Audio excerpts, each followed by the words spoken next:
Hola, buenos días. Hoy vamos a hablar de fenotipificación de enfermedades TH2 y el uso de nuevos biológicos. Pues ya me hicieron la presentación, soy Viviana Plata Rojas, soy médica alergóloga, trabajo en diferentes instituciones a nivel nacional y hago la gestión médica en la unidad de alergias de Cali. Declaro que no tengo conflictos de interés con la industria para esta presentación. Es más una presentación para que empecemos a entender qué son las enfermedades del perfil TH2 y qué tratamientos se vienen nuevos y cuáles estamos instaurando ya. Yo creo que todos nos hemos hecho esta pregunta, ¿qué son las enfermedades inflamatorias del perfil T2? Para entender qué son las enfermedades inflamatorias del perfil T2, debemos entender un poco de la inmunología. Nosotros siempre tenemos una modulación de la respuesta inmune. La respuesta inmune se diferencia de diferentes TH1, TH17, TH2 y THF. En este momento nosotros, lo que va a ser la presentación, nos vamos a enfocar en el perfil TH2, donde una célula dendrítica es una presentadora de antígenos, va y nos busca un linfocito CD4 virgen y empieza a hacer una exploración clonal o diferenciación.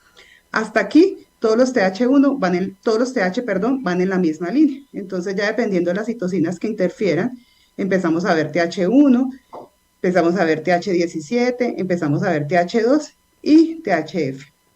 Nosotros nos vamos a enfocar en este que es el TH2, donde la principal actora es la interleucina 4. ¿Para qué nos sirve la interleucina 4? Es una proinflamatoria que nos va a dar inmunidad frente al miltos, alergias y es la gestora de toda la inflamación del perfil TH2. Después de que la célula presentadora de antígeno va a una célula virgen, la activa, la interleucina 4, activa para la producción de linfocitos TH2.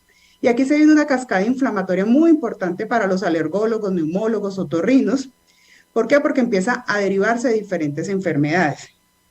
Cuando la interleucina 4 activa el linfocito TH2, activa a su vez a la interleucina 4, que lo que va a hacer es activar a un linfocito B y producir anticuerpos neutralizantes.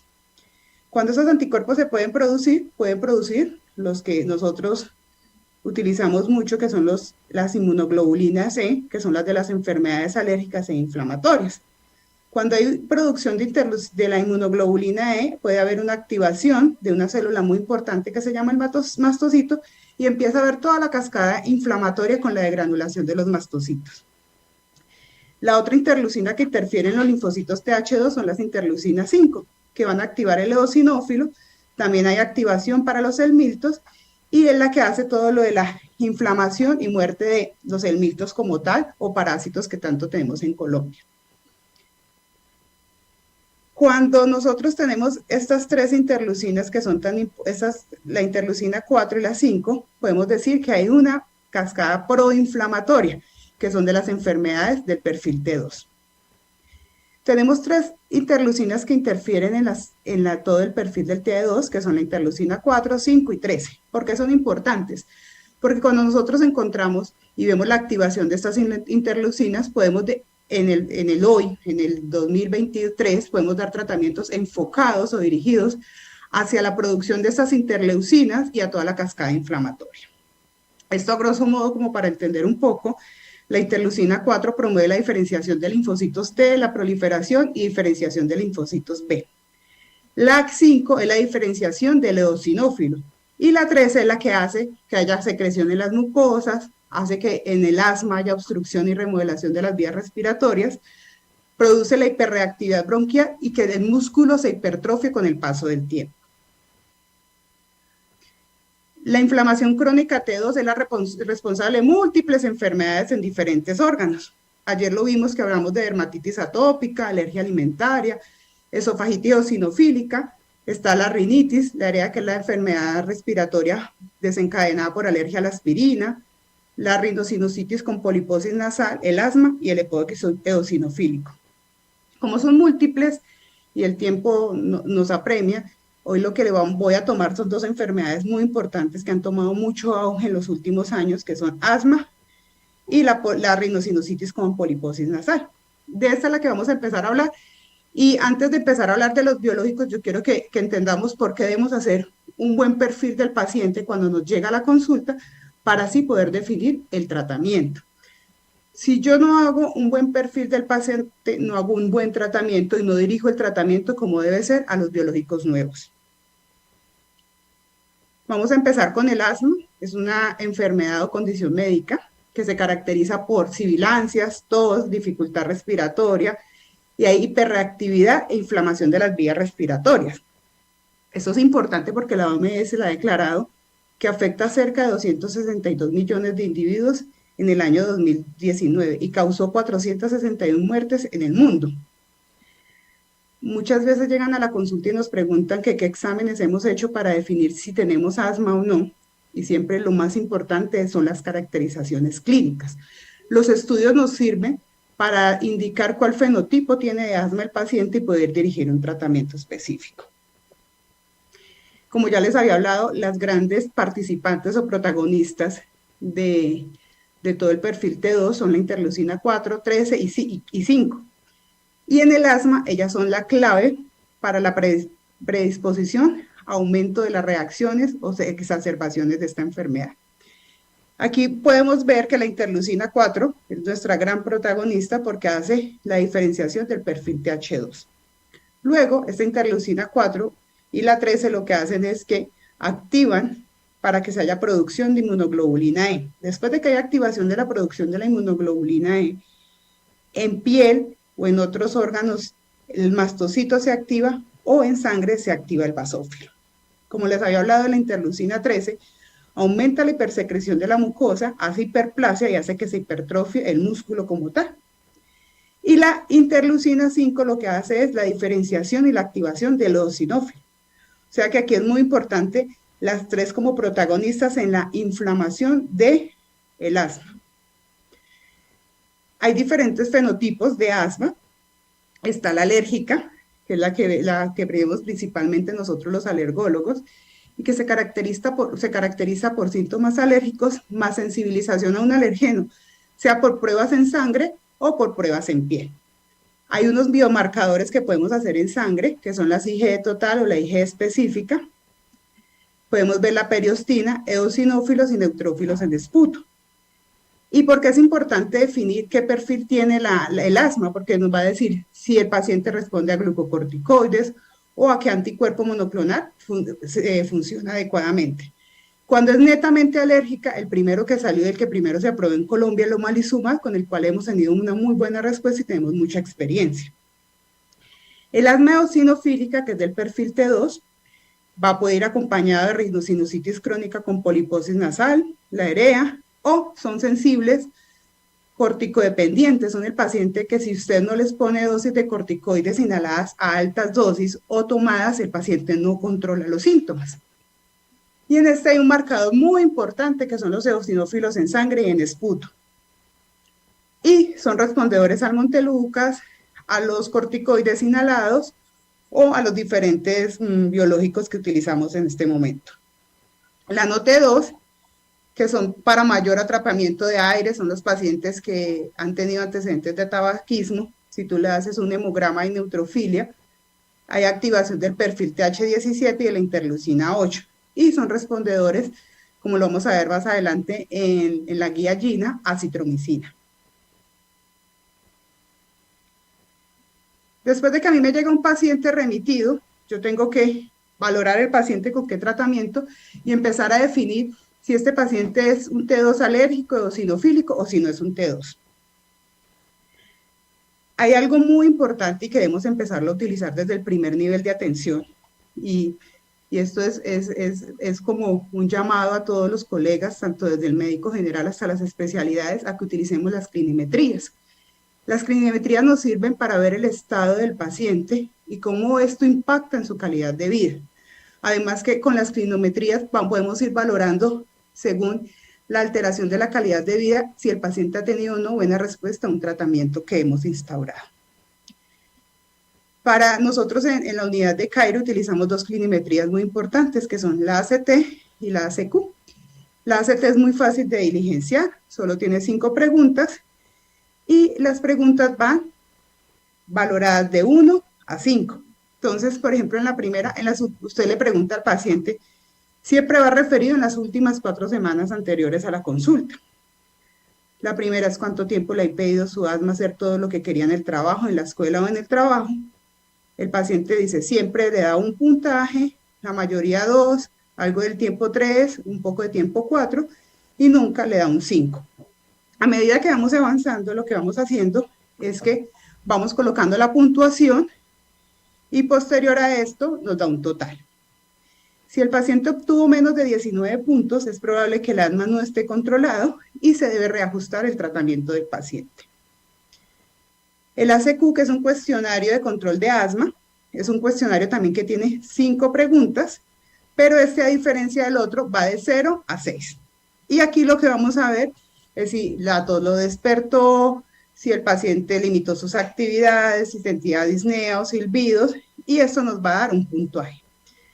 Después de que yo cojo las 5 preguntas, se puntúan de 0 a 6. Después de sumar todos los puntos, lo que debo hacer es que los divido en 5.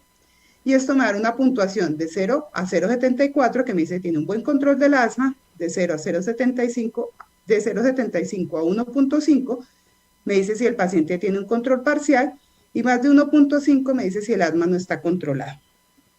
Importante, siempre si podemos ayudarle a dirigir los primeros cuestionarios al paciente, hay que hacerlo. ¿Por qué? Porque el paciente lo va a contestar dependiendo cómo lo entienda. Y si no lo entiende adecuadamente, nos va a dar unos falsos negativos o falsos positivos.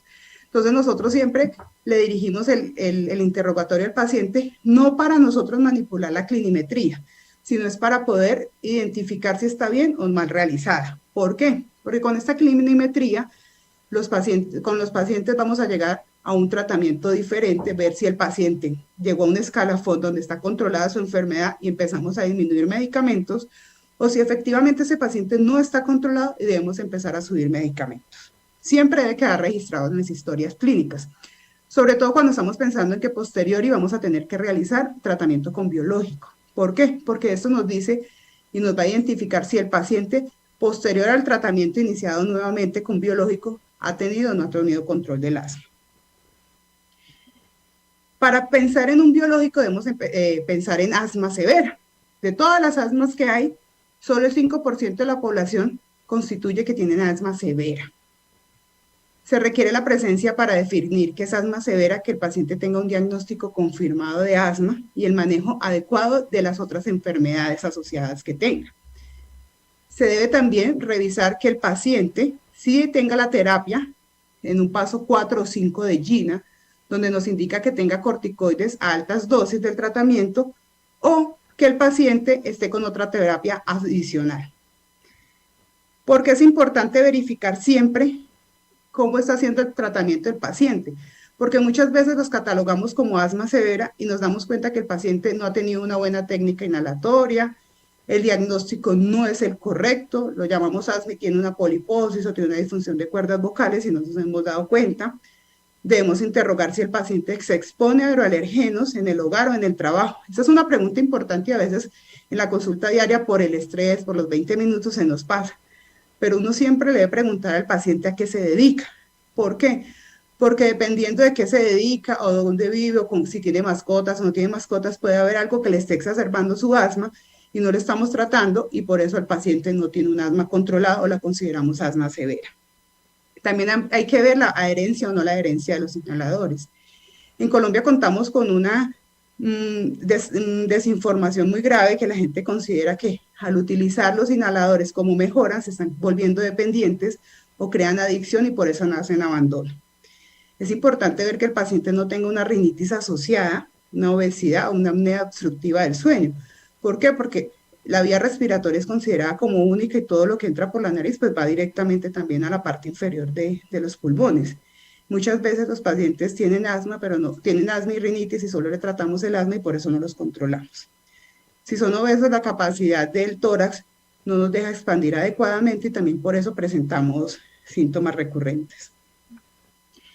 Traigo a colación esta imagen que es de GINA, es para el tratamiento de adultos y adolescentes mayores de 12 años. ¿Por qué traigo esta? Porque solo hay un biológico aprobado en menores de 12 años. El resto de biológicos que hay son para mayores de 18 años. Entonces, como les decía, para catalogar un paciente con asma severa debe estar en el estadio 4 y estadio 5. Aquí hay algo muy importante y todavía veo llegar pacientes remitidos a la especialidad con diagnósticos de asma de difícil control y nos ponemos a revisar y el paciente solo utiliza salbutamol y el tratamiento de él es el salbutamol todo el tiempo. Recordemos que el salbutamol es un rescatador de crisis, más no es un tratamiento de mantenimiento. Los tratamientos de mantenimiento son los glucocorticoides y Gina lo tiene desde el primer paso con asociación de un LABA. ¿Por qué? Para poder controlar los síntomas. Yo no puedo considerar un asma severa a un paciente que hace crisis todas las semanas porque está utilizando salbutamol todo el tiempo, porque no los tengo bien manejados. Así como el paciente hipertenso diabético se toma todos los días un medicamento para poder controlar sus enfermedades de base. Lo mismo debe ser el asmático, el rinítico, el paciente de dermatitis, de urticaria, para poder controlar su enfermedad.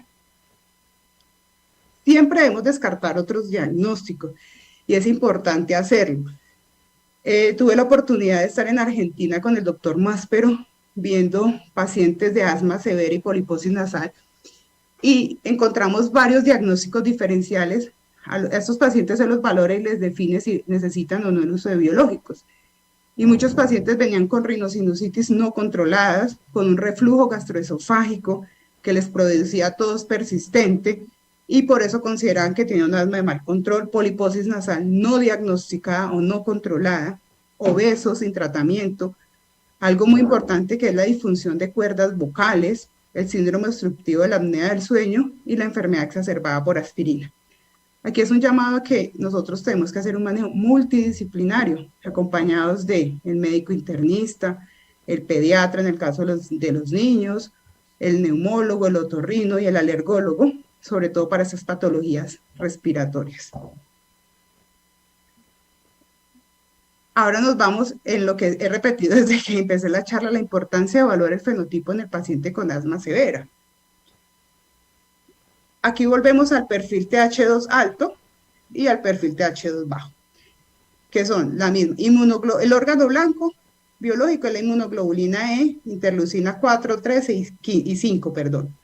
Y las características son asma alérgica de inicio precoz o de tardío, y los biomarcadores eosinófilos en sangre, la periostina, pero nosotros en Colombia no lo estamos haciendo, y el feno, que es la medición de fracción del óxido nítrico. ¿Por qué? Porque esto nos mide inflamación. El óxido nítrico es importante, antes no lo utilizábamos, pero ahora queda demostrado que nos identifica si hay inflamación. ¿Cuál es el problema del óxido nítrico? Que pacientes que tienen inflamación de TH2, de poliposis, de rinitis, lo pueden tener alto sin ser necesariamente causado por el asma. Por eso es importante tener una historia clínica, hacer todo lo que ya hemos hablado de los pasos de tratamiento, identificar las otras enfermedades asociadas para definir qué tanto me está impactando este feno en mi paciente asmático. Lo ideal cuando un paciente se llega con diagnóstico de asma severa es poder tener unos estudios y poder definir si es una inflamación T2 para poder así dirigir su tratamiento. ¿Cuál sería el ideal? Que un paciente en un solo día llegue y uno le pueda hacer todo. Yo creo que en eso estaremos trabajando para poder ofrecerle a nuestros pacientes un manejo integral y que podamos en menos de una semana hacer un diagnóstico. Porque ¿cuál es la dificultad?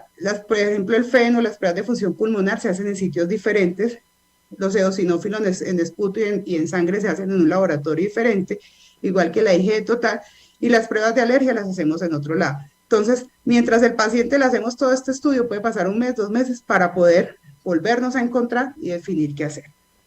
Entonces, dentro de los estudios mínimos que debe tener un paciente con una enfermedad de asma severa o una poliposis nasal, para identificar si es de perfil T2 es un feno, pruebas de función pulmonar, mínimo una espirometría, los eosinófilos en esputos inducido, eosinófilos en sangre, la IgE total y unas pruebas de alergia. El feno que es el óxido nítrico exhalado fraccionado. Aquí el óxido nítrico nos marca inflamación.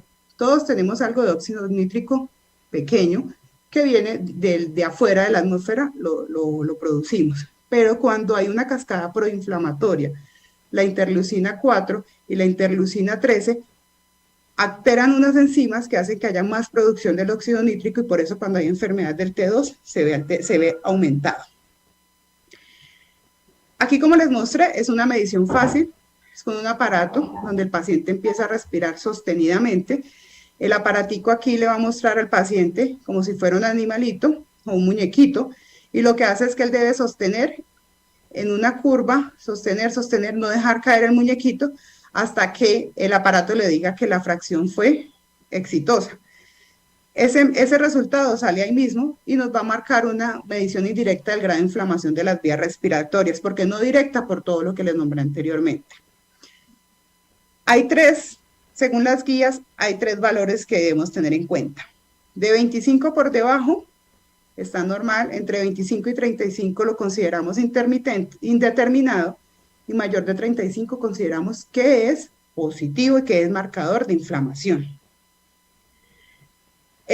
Las guías recomiendan que podamos, sobre todo la Sociedad Torácica Estadounidense de Alergia e Inmunología, considera que podemos tomarlo como un marcador de inflamación del perfil T2, y también nos ayuda a ver si hay pacientes respondedores o no a corticoides.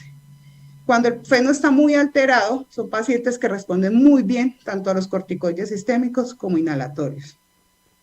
La espirometría, que por todos es muy conocida, es la prueba para ver la función fisiológica del pulmón. Lo más importante de ver es el volumen de la capacidad vital forzada y el FEV1.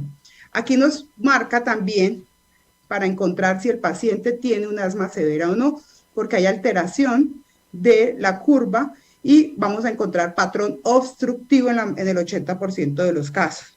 Cuando es restrictivo hay que buscar otra causa asociada o otro diagnóstico diferencial. Hemos encontrado pacientes con diagnóstico de asma severa que tenían un patrón restrictivo y al revisar y hacer una fibrobroncoscopia, han encontrado que tiene disfunción de cuerdas vocales y esa era la causa de su tos y de su dificultad respiratoria. Pero nunca nos pusimos a revisar que la espirometría no mostraba el patrón obstructivo normal que muestra un paciente de asma, sino mostraba un patrón restrictivo.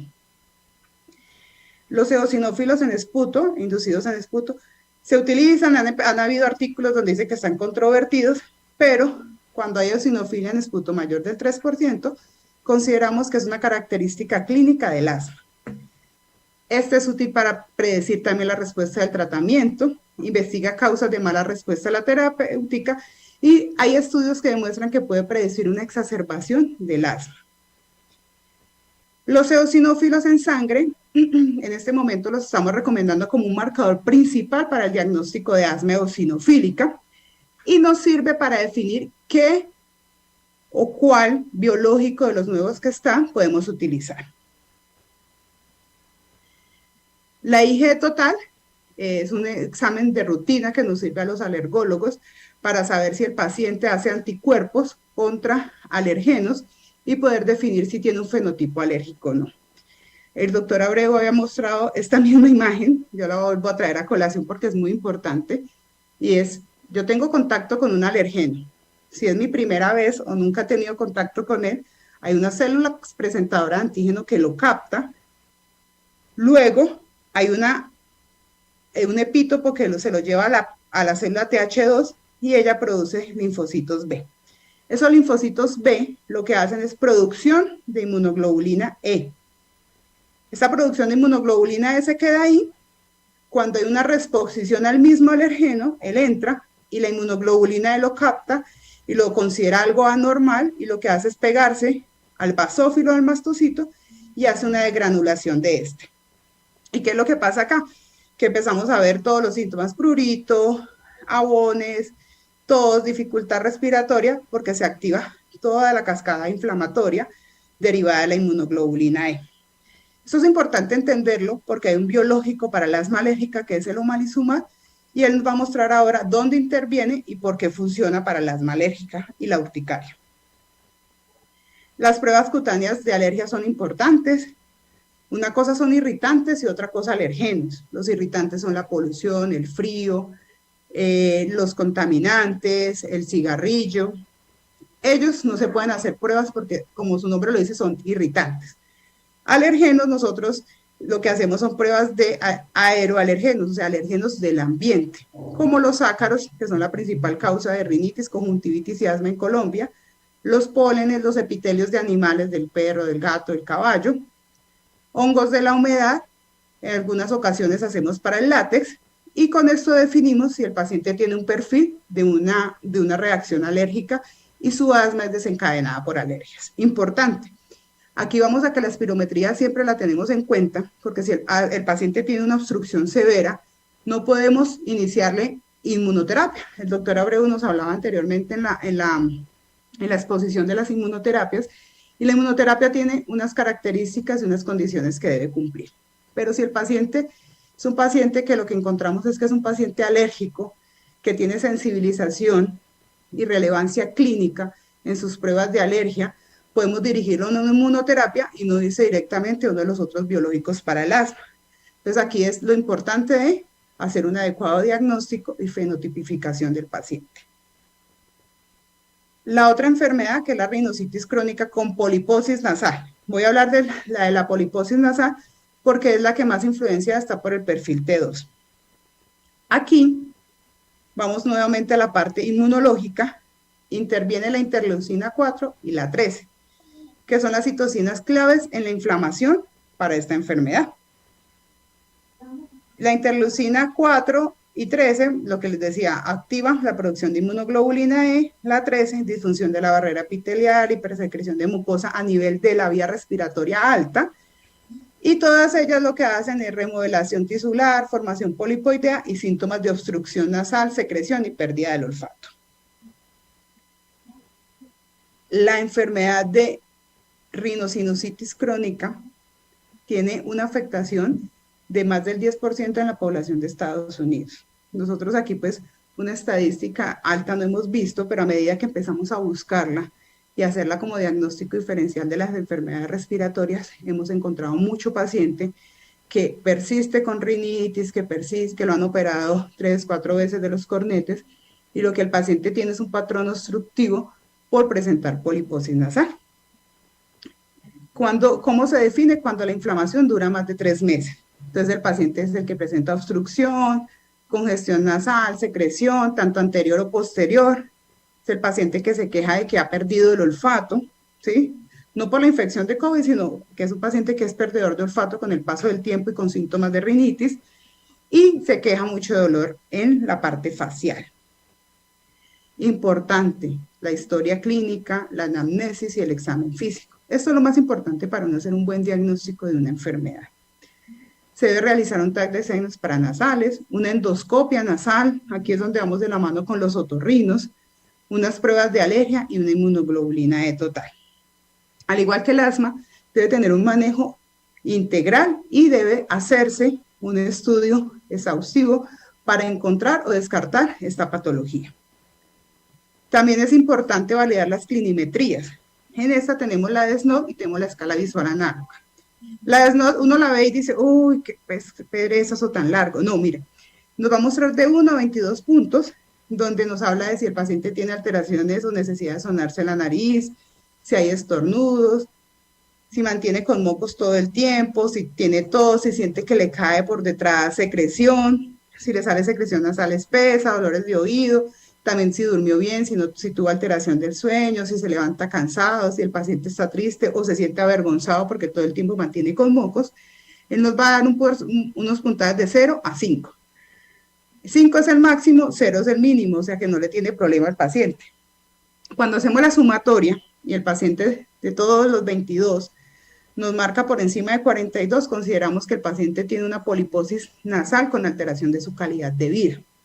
Y aquí es importante empezar a revisar si este paciente cuántas veces lo han operado, si el paciente tiene eosinofilia, si el paciente tiene alguna contraindicación para uso de corticoides tomados o ya ha recibido múltiples ciclos y no mejora y los pólipos siguen creciendo y siguen creciendo, si el paciente tiene una alteración importante en el olfato o si el paciente está concomitante con asma o no, y esto ha hecho que su asma no se controle. ¿Para qué? Porque es importante hacer todo el estudio, asociarlo si tiene asma o no tiene asma y hacer las clinimetrías para mirar si hay alteración de la calidad de vida y definir si este paciente necesita o no de un biológico. Los biológicos para asma, la mayoría conocemos al omalizumab, que fue el primero que tuvo registro en VIMA en Colombia. Está el dupilumab, está el benralizumab y el mepolizumab. Estos 4 son los que en este momento tienen aprobación en VIMA en Colombia para diagnóstico de asma. Omalizumab y dupilumab en Colombia, voy a hablar de en Colombia, tienen registro en VIMA para tratamiento de poliposis nasal. El relizumab ya tiene registro de la FDA para asma, pero en Colombia no contamos con él. ¿Cuáles son los objetivos de iniciar un biológico? Entonces, reducir las exacerbaciones, mejorar la función pulmonar, disminuir los corticoides sistémicos y mejorar la calidad de vida de los pacientes, que cómo se hace para uno identificarlo por las clinimetrías. El omalizumab es un anticuerpo humanizado que lo que hace es que se une selectivamente a la inmunoglobulina E. Entonces lo que hace él es, aquí en el dibujo lo mostramos, bloquear la inmunoglobulina E y al bloquearla evita que ella se pegue al mastocito y que haga toda la cascada inflamatoria. Entonces, por eso el omalizumab tiene registro tanto para asma como para urticaria y ya para poliposis nasal. Es el único en Colombia que está avalado para mayores de 6 años en asma alérgica y para mayores de 12 años en urticaria crónica sin causa. Para poliposis nasal, solo para mayores de edad. Viene en jeringa prellenada de 150 miligramos. Anteriormente teníamos ampollas, pero hace por ahí 3, 4 años la presentación que quedó fue la jeringa prellenada. Se administra por vía subcutánea y tiene una eliminación hepática. Las concentraciones plasmáticas máximas se alcanzan del sexta al octavo día. Por eso hay pacientes que después de aplicarse el omalizumab al otro dicen, pero es que yo sigo igual. Hay que esperar a que haya acumulación plasmática para ver mejoría. Las principales reacciones adversas son la cefalea, el dolor, enrojecimiento, inflamación en el sitio de aplicación y algunos pacientes con artralgias. Hubo un tiempo que estaban diciendo que predisponía a enfermedades tumorales, pero los estudios demostraron que las enfermedades tumorales no se aumentaban por el uso de omalizumab, sino por la genética del paciente, o sea que no son pro cáncer como tal. La dosificación. Este cuadrito lo traigo a colación como para explicarles en qué se basa. A diferencia de la urticaria, el asma, para omalizumab, se debe mirar la inmunoglobulina E y se debe ver el peso del paciente. Dependiendo de eso, se hacen tablas de cada 2 semanas o cada 4 semanas, perdón, y cada 2 semanas de tratamiento. Un paciente que tiene más de 1500 de inmunoglobulina E no es candidato tampoco a omalizumab, y si tiene menos de 30 de inmunoglobulina E tampoco es candidato. El otro biológico con el que ya hemos tenido también mucha experiencia es el dupilumab. Es un anticuerpo monoclonal, inmunoglobulina G4, y que lo que hace es bloquear la señalización que hace la interleucina 4 y la 13, ¿sí? Entonces, la interleucina 4 y la 13, que son las proinflamatorias, lo que hace el dupilumab es bloquearlas, entonces disminuye la producción de eosinófilos, activación de las células del mastocito, las células B, las T y los basófilos, y esto disminuye todo lo que se viene en la cascada inflamatoria, la producción de hipersecreción de moco, de remodelación, de inflamación del músculo liso. Este biológico tiene indicaciones tanto para dermatitis atópica, aquí traje el registro en VIMA, pero no lo han actualizado porque hace poco salió el registro en VIMA para mayores de 6 años. Para asma, este sí para mayores de 18 años, para rinosinusitis crónica con poliposis nasal, también, y ya están los estudios, pero pues todavía están en fases de aprobación para rinosinusitis sin poliposis y para urticaria. La dosificación viene en presentación de 300 y 200 miligramos, ¿sí? Si yo tengo un paciente con asma grave y que toma corticoides orales o pacientes con dermatitis atópica o que tiene asma y poliposis nasal, debo siempre hacer una dosis de carga, ¿sí? En este caso sería 300 miligramos. Y cada 14 días debo aplicarle 300 miligramos. Si el paciente solo tiene asma de inflamación tipo 2, inicio con 400 miligramos y cada 14 días 200 miligramos. De las reacciones adversas más frecuentes, la conjuntivitis como tal o reacciones en el sitio de aplicación. Por eso es importante que yo le pongo esto a un paciente alérgico, la mayoría tienen conjuntivitis alérgica, se le puede exacerbar, es prevenir las exacerbaciones, sea con lubricantes, con antihistamínicos oculares para evitar que ésta se siga proliferando. Vamos con el otro que es el mepolizumab, que es un bloqueador de la interleucina 4 y lo que hace es que inhibe la señalización de toda la producción de eosinófilos. Entonces disminuye todo el proceso inflamatorio que hacen los eosinófilos, por eso se llama una interleucina 5. Él solo actúa a nivel de esta interleucina. Él no mata a los eosinófilos totalmente, sino gradualmente y siempre va a quedar como un poquito de eosinófilos para la respuesta en miltos.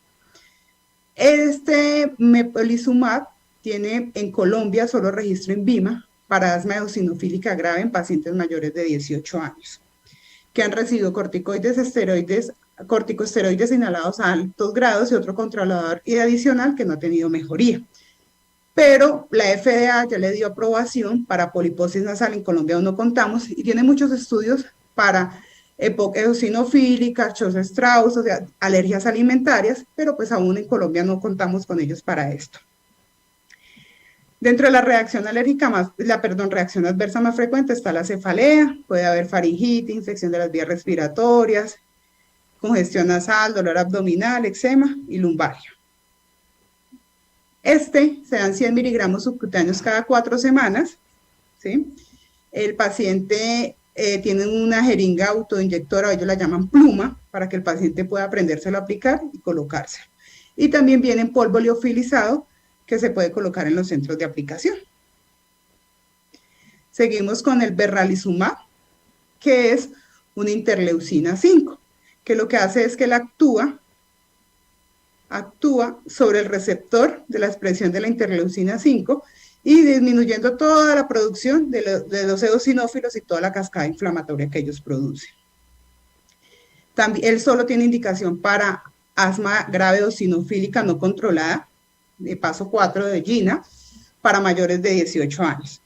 Ellos vienen en presentación prellenada de 30 miligramos y la posología es, tú inicias una jeringa cada 4 semanas, cuando llegas a la tercera dosis, lo pasas a cada 8 semanas y se hace administración subcutánea. Las reacciones adversas más comunes son faringitis, cefalea, fiebre o reacción en el sitio de inyección.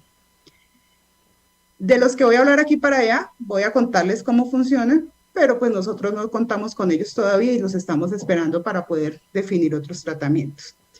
El reslizumab es un anticuerpo monoclonal humanizado y se une específicamente también a la interleucina 5. Si vemos acá en la pantalla, el reslizumab actúa similar a como actúa el mepolizumab. Está avalado para asma severa eosinofílica, pero no contamos con disponibilidad en Colombia aún. El lebrikizumab es un anticuerpo humanizado que se une a la interleucina 13. Él bloquea la señalización de la interleucina 4 y lo que hace es que el paciente tiene indicación para paciente con periostina elevada, se benefician de este tratamiento, no lo tenemos en Colombia. Tezepelumab es un anticuerpo monoclonal que se une a la linfoproyectina tímica, inhibe la adherencia a su receptor específico. Este TSLP lo que hace es que activa la producción de interleucina 5, 4 y 13, o sea, actúa más arriba de lo que están actuando los otros biológicos. Actualmente se encuentran en estudio fase 2 y lo que se han reportado es que hasta el momento ha reducido las exacerbaciones de los síntomas y el conteo de eosinófilos. Y ya para terminar, encontré unos estudios comparativos. Estos estudios son protocolos de estudios donde toman estudios de diferentes biológicos, comparan cómo les fue y hacen como si fueran unas conclusiones. Estudios cabeza a cabeza de biológicos todavía no hay muchos, seguramente será por el costo, pero yo creo que al pasar el tiempo los vamos a empezar a ver. Este fue un estudio que hicieron de tomar estudios de mepolizumab, dupilumab y benralizumab, ¿sí? Y empezaron a ver lo que yo les hablaba de la clinimetría de la CQ5 y miraron las tasas de exacerbación. Y encontraron que en pacientes con eosinófilos mayores de 300, los 3 productos biológicos fueron mejores al placebo para reducir las exacerbaciones. Dicen que entre los 3, DUPI y MEPO, tuvieron mejores resultados para mejorar las exacerbaciones. En mejorar el BEF1 lo tuvo DUPI benralizumab y que mepolizumab mejoró significativamente la secu en comparación del placebo, pero que revisaron tanto DUPI, Benra y mepolizumab y ninguno fue significativamente mejor o superior a ninguno de los otros. En los pacientes con eosinófilo en 350 hasta 299, benralizumab y DUPI tuvieron menos exacerbaciones. Benralizumab tuvo una mejoría del BEF1 en comparación con el placebo. Y mepolizumab fue similar en la mejoría del BEF1 con benralizumab. Aquí está el resumen de los criterios que utilizaron para definir esto. Y hay una curva de Sucra que utilizan para medir la eficacia dentro de la exacerbación, el BEF1, en individuos entre 150 y 300 eosinófilos. Y lo que obtuvieron fue que el que mayor puntaje obtuvo fue el dupilumab. Hubo otro estudio también comparativo de MEPO, DUPI y omalizumab. Esto fue una cohorte retrospectiva que utilizó datos de registros de salud electrónicos y tomaron diferentes pacientes que estaban con MEPO, omalizumab y dupilumab. Y lo que encontraron fue que dupilumab se asoció con un menor riesgo de exacerbaciones relacionadas con el asma, más que omalizumab o mepolizumab en pacientes con inmunoglobulina entre 30 y 700 y recuentos de eosinófilos de al menos 150. Aquí no estoy diciendo que uno sea mejor que el otro, sino miren lo que hemos hablado todo el tiempo en la charla, que dependiendo del fenotipo, el paciente responde mejor o no al biológico.